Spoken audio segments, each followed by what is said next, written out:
It has been a couple of hours now since the Patriots were taken down by the Raiders 20-13 in week 1 of the NFL season, and my opinions have not changed on it. It was still an ugly, ugly, ugly loss. Welcome into Patriots Today by Chat Sports. I am your host, Brett Alper, and from the first half, the Patriots looked really good.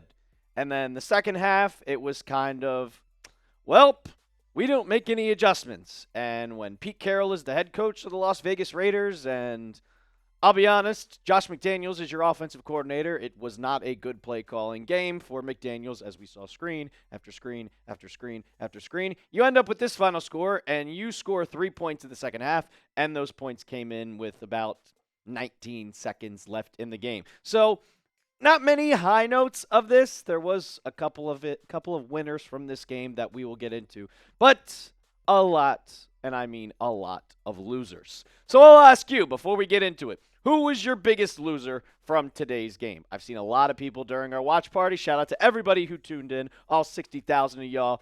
I see a lot of people talking about Drake Maye. Well, let me know down in the comments section on who you think is the biggest loser from today's game. Start with the winners. And I will say, a lot of people talked about Harold Landry as a signing as this guy's old. He's coming over from the Titans. This is why he was cut. But he was definitely, probably your best player that was on the field today.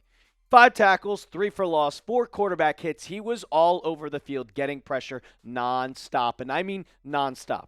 And the stat isn't listed there, but he had 2.5 sacks. And from what I read is that he had a career high in sacks. He looked like he came to absolutely play in this game. And from a defensive standpoint, when the cornerbacks and the safeties weren't doing an absolute thing. Yeah, Carlton Davis had a couple PBUs. So did Alex Austin. But you also let up just in general, just bad plays. Harold Landry was kind of the shining moment of, hey, we're going to get some pressure on Geno Smith, even though he threw for 360 yards. He's a winner in my book and probably your best player on the field. One of the only positive notes. On offense, it's got to be Kayshon Boutte. And I talked about it throughout the entire offseason. I mean, it started when I became the host of this channel, and we didn't see them in OTAs or anything like that. Kayshon Boutte from last year, he was kind of a disappointment, and he was a guaranteed, probably a trade target.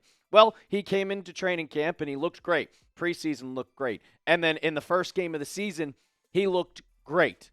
6 catches, 103 yards, 17.2. He was the only kind of positive that we saw on the offense that really was stagnant. We saw 4 straight 3-and-outs by this team. 4 straight 3-and-outs over and over. They couldn't get anything going. But in the first quarter, Kayshon Boutte had 4 catches. He was all over the field. He got hurt at one point. He got the wind knocked out of him on his first pass that went for about 30 yards and came back, and he had another 4 or 5 catches, like 6 catches for Kayshon Boutte, when you kind of expect, hey, Stephon Diggs is going to be the focal point of this offense. Yeah, Diggs ended with 6 receptions, but Kayshon Boutte was that main guy that we're going to see, and I feel like he's going to be one of Drake Maye's top targets. I know we love to talk about how good Diggs is, and people want to say, oh, need to get him more involved. They got him more involved, but Kayshon Boutte was probably the high note of this offense in a very not offensive game. You see that number right there, 13 points. It was not good whatsoever, and that's why you're starting off 0-1.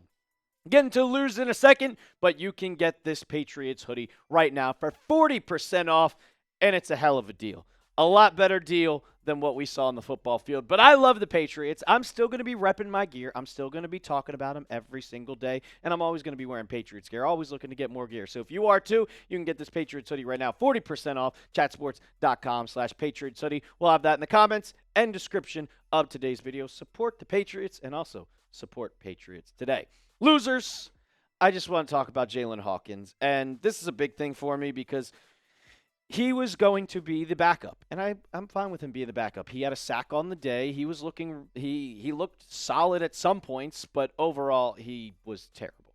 First drive of the game for the Raiders, they drove right down the field and let up an incredible deep ball to Trey Tucker where there was no one around him. And who was in coverage? It was Jaylinn Hawkins getting cooked. And then the Patriots already started behind, down 7-0, which you came back and you ended up taking the lead, but Jaylinn Hawkins was not great in the slightest. He let up a unnecessary roughness penalty for 15 yards. And then you see right there, Brock Bowers, before he even got hurt, 5 catches for 103. The safety was a huge problem for the Patriots today. And do we kind of expect it not to be? I mean, Dante Thornton went 2 catches for 45 yards. That wasn't Jaylinn Hawkins' fault. That was Carlton Davis. But Hawkins was not good. And it just shows like the Patriots should have never gotten rid of Jabril Peppers. There was no need to get rid of Jabril Peppers because if he was there, Hawkins would be the backup. And I would love Hawkins as a backup. But as your starter, I don't think he has enough NFL experience and enough game time to be that guy that you're going to rely on. They relied on him a lot, and he did not, he disappointed a lot, and it was, I just don't know why the hell they cut Jabril Peppers, man. And it really showed today on the defensive side. The numbers are going to lie. But Drake Maye, you're a loser in my book. And I'm wearing your jersey right now, but you did not impress me a lot today. I know it says 30 completions for 287 yards, but the Patriots that was all in garbage time. You at one point went 4 straight drives where it was 3 and out, 3 and out, 3 and out. First drive of the game, you overthrew Pop Douglas just way over his head. You missed a lot of throws today, Drake Maye. And the one throw to Pop Douglas to get that touchdown was a good touchdown. It was a good touchdown. It was a nice catch, a nice route. But overall, it wasn't a good day for you. I'd like to see you make a little more runs. You stood back there and you kind of just looked and waited for the pressure to get to you. The offensive line, in my opinion, looked solid. There was not a lot of pressure. Malcolm Koonce got to him when the game was already over, and there was a strip sack by Will Campbell. But overall, no problem. Garrett Bradbury looked good. Morgan Moses allowed 6 pressures, which is okay. But it wasn't where it was like Drake Maye was running for his life. He stood back there and just waited for things to happen, and nothing happened. You could say the wide receivers did not get open, which they didn't, but Drake Maye, try to get him open. And Josh McDaniels, please, for the love of God, call better plays. I don't want to see a screen on first down over and over and over and over again. Pop Douglas had a touchdown, and it was cool, but after that, he did absolutely, absolutely nothing. And it was disappointing to say, 2 receptions for -2 yards? How is that possible when you had a touchdown? And I'm pretty sure he had 9 targets in this game. 9 targets. Pop Douglas, 2 receptions, 7 targets. After that second touchdown, or after the second catch, which is for a touchdown, Pop Douglas was non-existent. You're telling me he threw it for him another 4 times, and you couldn't find him in the air at all? Get open, Pop. You're supposed to be the slot guy. You're supposed to be the guy that thrives in this type of offense, to have quick slants, to have short routes. But he was nowhere to be found from the second half and beyond, and that's also going into, once again, a Josh McDaniels play call. And my final loser of today's game, you made 2 field goals, but one of them was 44 yards, and it was not in garbage time, which I'm okay with, but it was better than we saw. But Andy Borregales, you missed an easy yarder to start the game, and you would have gotten that 13 points, and it would have been better because you would have been up, and you would the momentum going your way, but you missed an easy-ass kick. And it just makes you wonder, should they have kept Andy Borregales? I like him, but you can't be missing 40-yard field goals, man. I get the conditions are bad, but you are a professional kicker. The Raiders didn't miss kicks. Come on. John Parker Romo was still out there. He did not sign with the team. So if he still is not looking pretty well, they could easily bring in Parker Romo and give him a little scare, and maybe they make the right decision. Overall, I just want to say this was a classic case of the Patriots playing awful and not the Raiders playing good. You could talk about how good those stats are for the receivers. Well, Trey Tucker was wide open. Dante Thornton was wide open. Brock Bowers was wide open. Brock Bowers got hurt. He got hit in the knee and didn't play for the 4th quarter. Michael Mayer came in and was wide open.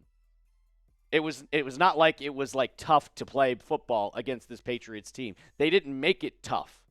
Geno Smith just found his wide open man, and that's why he threw for 360 yards. Do I think that their Raiders are going to do that next week? No. The Patriots, they do play the Miami Dolphins, and the Miami Dolphins lost 33-8 to the Indianapolis Colts, and it is literally It's if they lose to the Dolphins, you're going to have some serious questions because after this game, after what I saw, what Miami did against Indianapolis and didn't do anything, Mike McDaniel should be fired. But if you lose to that team who looked absolutely awful, Tua looked awful, it's bad. They're a bad team. If you can't beat them, the problems are going to come. So are you concerned with Miami next week? Give me a Y for yes or N for no down in the comments section. That's going to do it for today's episode of Patriots Today by Chat Sports. A disappointing loss, but it's only one game. I know it's overreactions now, but you got 16 more games to go, and we will be here for you for every single one. So make sure you hit that sub button, and as always, let's go Pats.